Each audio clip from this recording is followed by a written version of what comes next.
Academics have unrestricted liberty to question and test received wisdom and to put forward controversial or unpopular opinions, whether or not they are deemed offensive. So we'd seen that the offence culture was going to develop at that time. But this was a line in the sand, and what we wanted to do was put free speech at the forefront of academic freedom. Today I sat down with Dennis Hayes, Emeritus Professor of Education at the University of Derby. He is the director of the campaign group Academics for Academic Freedom, which he founded in 2006. And he has defended many academics who've been threatened with disciplinary action or censored for their ideas. Professor Hayes is co-author of the best-selling and controversial book, The Dangerous Rise of Therapeutic Education, and a defender of knowledge-based education. I'm Lee Hall, and this is British Thought Leaders.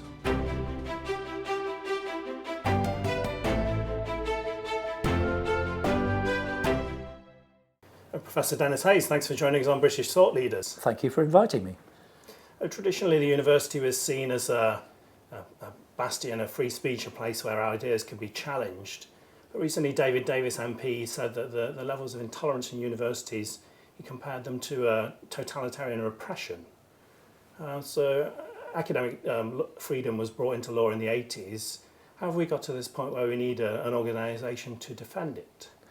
Well, there are two important pieces of law in the UK, in the 1980s. One which the Education No. 2 Act of 1986, and Section 43 is well known, that requires universities to ensure that staff, students and visitors have a freedom of speech.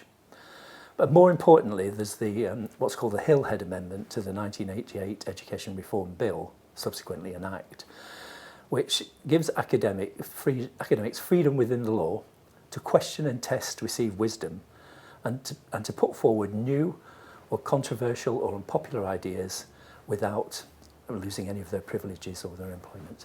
So that's very important. It's in everyone's contract, really.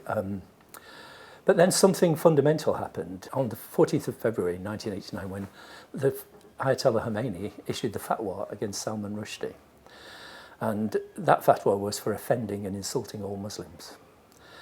And I think over the 2 decades since then, everything has changed. So the one guiding rule now in the universities is make sure that no one takes offence. Give no offence. That covers everything that people do. And so people still say it's about the old no platforming issues where people no platform politicians of the right or the dominant left-wing views in the academy, ideology of what's now called wokeism. But Roy Harris and I, in 2006, we were writing articles about what was happening in universities, the attack on free speech. He wrote one, which I think is excellent and I recommend anyone to read it, called Speaking Out for the Right to Speak Evil. And I was writing about, would you let people tell you what to think? Or here comes the touchy-feely brigade, one popular article that I wrote. And we got in touch and wondered what we should do about this. So over a long dinner in Oxford, and it was a long dinner, Roy, who was the Emeritus Professor of General Linguistics at Oxford, he's died a few years ago, we just debated every issue we could think of, and in relation to free speech, with a focus on what can we do. And so we then wrote the AFAF Statement of Academic Freedom, which is quite different than the Hillhead Amendment. And our statement begins, academics have unrestricted liberty to question and test received wisdom and to put forward controversial or unpopular opinions, whether or not they are deemed offensive. So we'd seen that the offence culture was going to develop at that time. But this was a line in the sand, and what we wanted to do was put free speech at the forefront of academic freedom. And so we did that, and we encouraged people to sign up to it. It hit the headlines for a few years, and but then we got involved AFAF got involved in a lot of casework. So Academics for Academic Freedom was seen as a statement, but then we're defending academics, and we defend academics irrespective of what their views are, whether they're left wing, right wing. We defend their freedom of speech, and that took up a lot of our time, and still does. But we've also created something that's very useful. We just decided we would log high-profile incidents of people being no-platformed or disciplined for what they say. So we've produced something called the banned list, which is now well referenced around the world to show what's going on in universities. So I think, and that is available to anybody on the website. And since then, almost spontaneously over the last few months, people have started setting up AFAF branches around the country. And that's quite an interesting development. It's not something that we did centrally, it just people said, oh, well, let's set up an AFAF branch. So very dynamic ones in Edinburgh, for instance, and Dundee, and others being set up. But the important thing that to say about what's happened is that culture of offending could not take place except in what I would call a therapeutic culture. So only if you see people as essentially vulnerable can the culture of offence take place. And I think that's the fundamental change that has to be challenged. But a lot of people deny that it's happened. So people say, I don't buy into this therapy culture. So I think that's why people are continually being attacked. So anybody who finds anything offensive, and it's fairly free-floating now, offence. It used to be, you're a member of the National Front or the English Defence League, and we're not letting you speak. But now it could be almost anything you say could be deemed offensive, and then you could be in a disciplinary charge for it. And I think that's the situation we're in. But it's the point of convincing people that therapy culture exists and then tackling it. You've been at the forefront of this battle for academic freedom for at least a decade and a half, even in the halcyon days before we had cancel culture. Yeah. What kind of changes have you seen over that time? I think the fundamental change is an attack on free speech itself. I used to feel that AFAF members and lawyers were quite safe because we were defending free speech. We weren't particularly defending extreme views. We were defending people's right to hold those free views. But now free speech has become something that's under attack itself. This is quite new. People talk about white free speech or Western free speech or see free speech as hate speech, or some left-wing half-wits call it free speech. So there is the idea that you should not be allowed to speak. So this is beyond debate. There is no debate of the sort of phrases that come up, and so that's a problematic situation because if you have free speech as the basis of the Enlightenment, reason, truth and progress, the Enlightenment, you can only have those if you have free speech. But if you don't have free speech, then what do you do? So, Kant's motto for the Enlightenment was dare to know. So what I would suggest is we need a new motto today, which is dare to debate. Otherwise, we will lose any legacy of the Enlightenment. So that's the fundamental change, the attack on free speech itself. So the idea of dare to debate, how much courage does it take as an academic to speak out these days? Well, people keep telling me academics are too afraid to speak out. And almost every few weeks, an academic will contact us and say, I'm thinking of setting up an Academics for Academic Freedom branch at my university, but we're too frightened. We're worried about putting our head above the parapet. And it is absolutely true that when people have set up branches and just said, they haven't done anything, they just say, we're in favour of free speech, they get viciously attacked. They get complaints, they get vilified in social media. So there is an attack on them. But most of them have stuck by it. And so my view is it's really simple. Academics have really safe positions. They should just speak up. Because there's safety in numbers. The more people speak up, the better it will be for free speech and for those academics. So what kind of form do these attacks take? Well, often it's just a complaint. I mean, the classic issue is a student or a member of staff reads something that you've written or said, and they complain to your manager, who will then either call you in front for an informal hearing or a disciplinary procedure.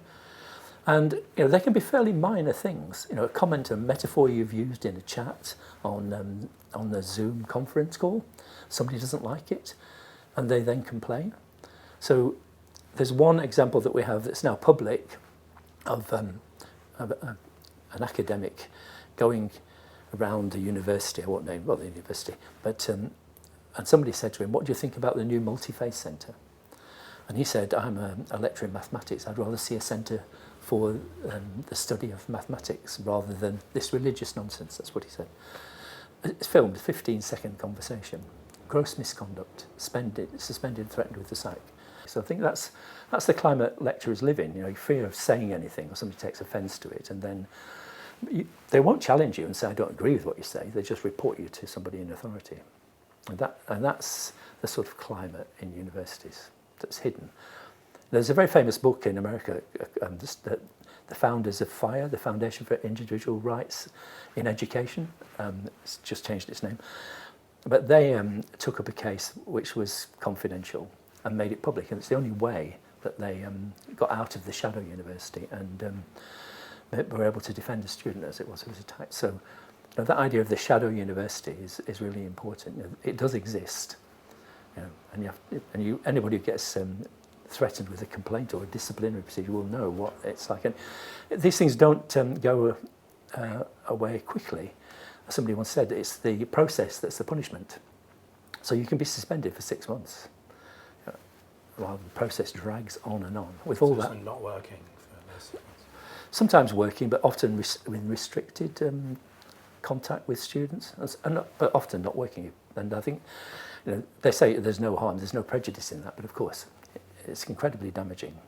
So even if you only get a minor disciplinary warning, you've still gone through all that process. So it's not exaggeration to say that that's happening in every university. So what kind of concrete actions would AFAF take? Well, in the case, we've got a team of pro bono lawyers. So people come to us and we can actually give them lots of legal advice. So that's the way we function. And some cases have taken us 6-9 months. So it would be an expensive business, but we don't charge anyone, but we just do it. If people come to us, we'll do the best we can. I mean, we've had 3 people this last week, so we're taking up cases. So whose fault is it that we've got to this point with academic freedom under such threat? Is it the students, the academics, the unions? Well, I'm not going to let the academics off the hook, because the academics have a fairly cosy life, whatever they think about their conditions of service. They like teaching, they like research. The aspect that they don't like is free speech. So that's true of the unions as well, the freedom to teach, research, become a member of university committees and so on. All those freedoms, everybody's in favour of those. Free speech, people are not so keen on, unless it's their free speech. And I think, but that's one aspect of it. The other thing is they refuse to recognise the internal changes, what I call the therapy culture that's in universities. And I think that's the most difficult thing. And I just say to people, look and see, go around your universities. I think everybody knows about therapy dogs and petting zoos and counselling services, and we have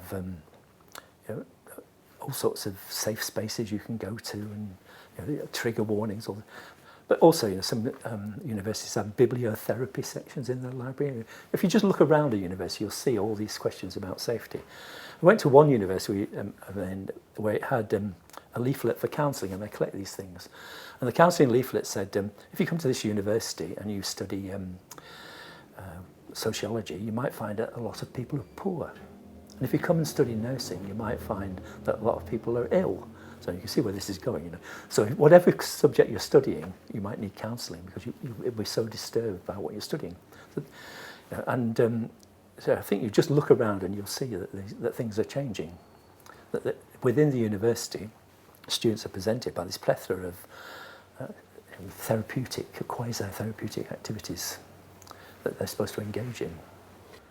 So you wrote a book in 2008 called The Dangerous Rise of Therapeutic Education. So that referred to this kind of stuff. So were you predicting kind of the rise of snowflakes in that book? The book came out in 2008. The term snowflakes was one of the words of the year in 2016, so 10 years on. And when we've got a chapter in the book called The Therapeutic University, and people criticised us for that because they said, look, it's hard work at universities, we're trying to develop human knowledge, it's a tough fight, it's never going to become therapeutic. And of course, universities are the place that have become more therapeutic than any school.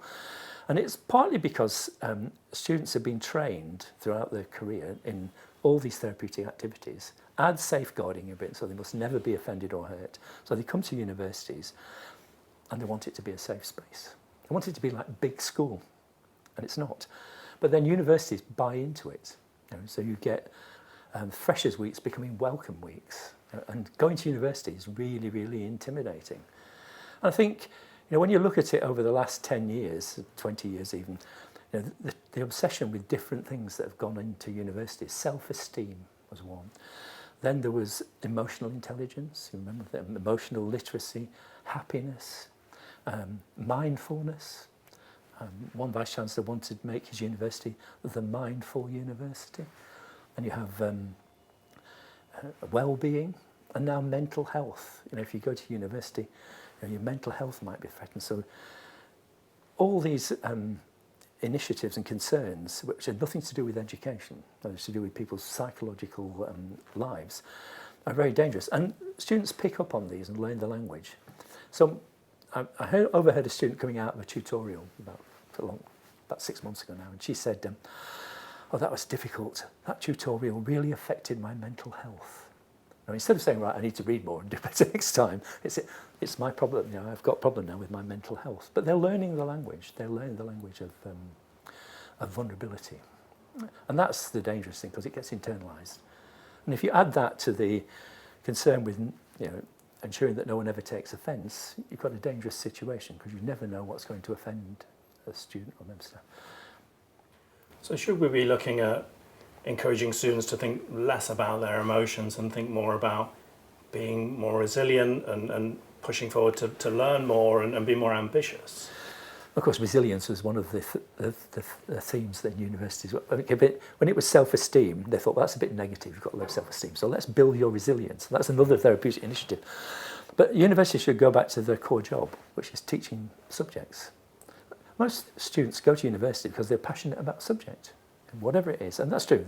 They still say, I come because I love history, I come because I really want to do philosophy, and then they get something else. So I think it's time to go back to the core business of teaching knowledge in schools and not letting university become big school. Because the important thing is that students are not children, they're adults, and they should be treated that way. They can get on with organising their own social activities, and they don't have to be led by university managers in all their activities. So treat them like adults and then teach them subjects, and they'll respond. Last year the government introduced a bill to try and defend the academic freedom. Could you tell us how the bill intends to do that? Well, the good thing about the bill is that it recognises that there's a free speech crisis in universities. That's denied by university leaders who say, oh, look, we have thousands of lectures every year. But all those lectures are uncontroversial. And it's denied by the unions who say, it's an excuse for fascism. They actually say that. It's an excuse to let hate speech be freely uttered in universities.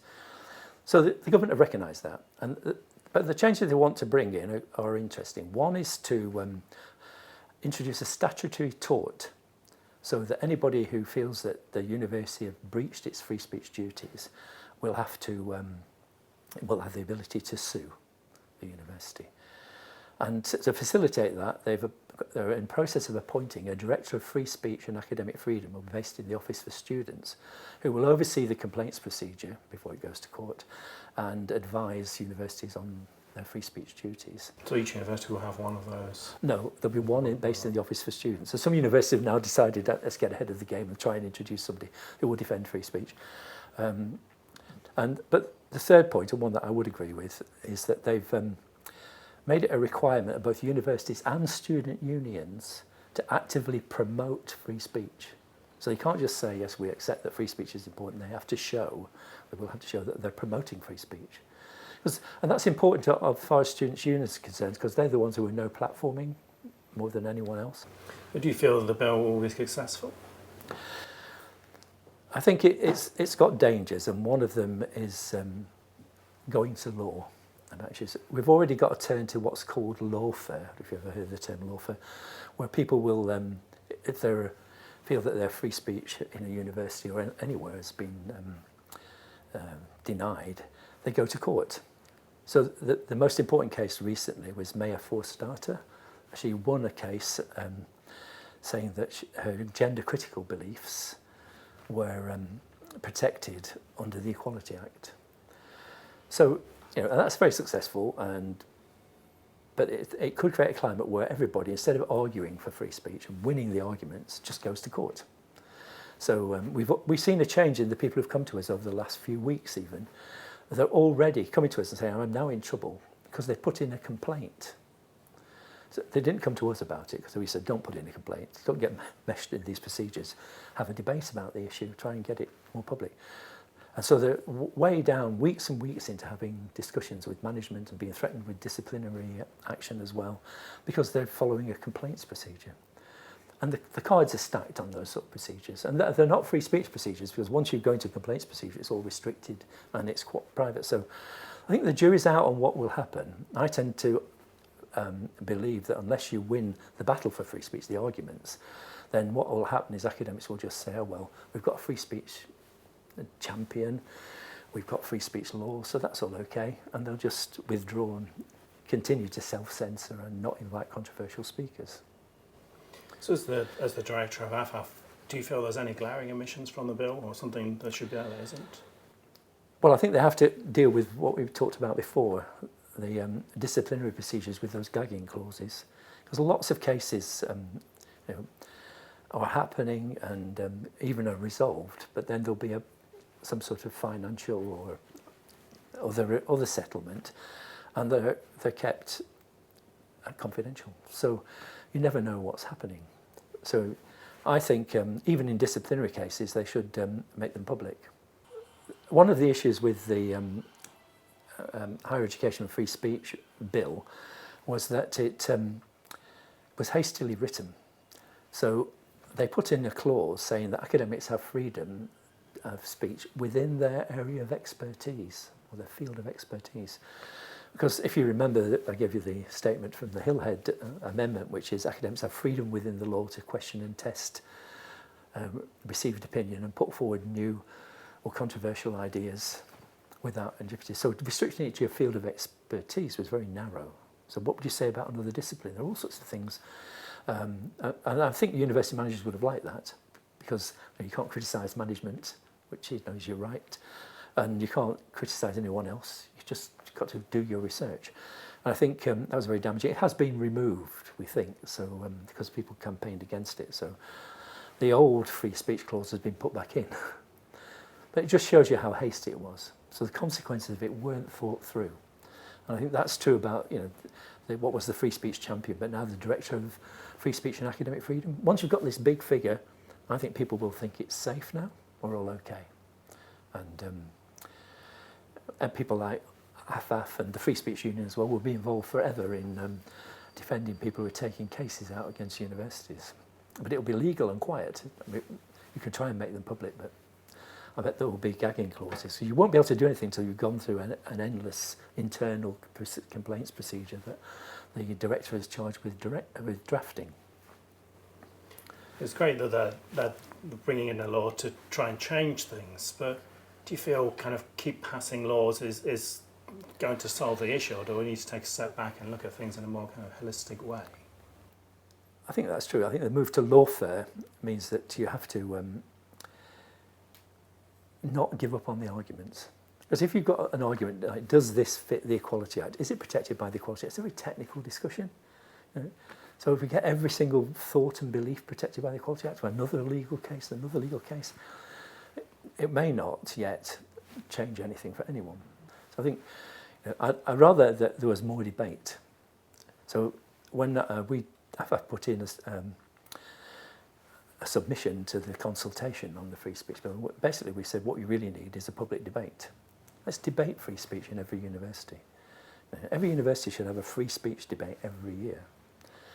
And at Derby, just to say, because I worked there, we had a debate about free speech at the academic board, and we talked about free speech. And the Vice Chancellor was quite happy to have a debate on what are universities for. So I think other universities do that sort of thing, and that will change the atmosphere rather than just waiting for the champion to come in and tell you what you should do. Because basically, the state can't tell you to be free. That's servitude. That's serfdom. Because you have to win your own freedom. And people forget that we have free speech not because of the laws in the 1980s, but because people actually believed in it and fought for free speech. And that's a situation we should try and bring about again.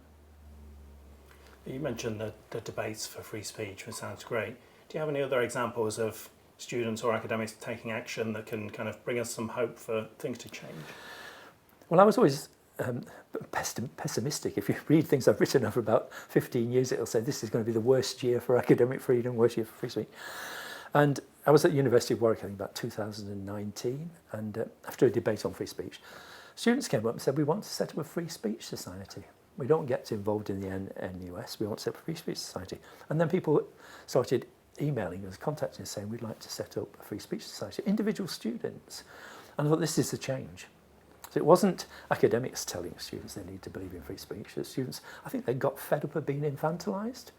They were told what they can listen to and what they can't. So recently, free speech societies have sprung up everywhere.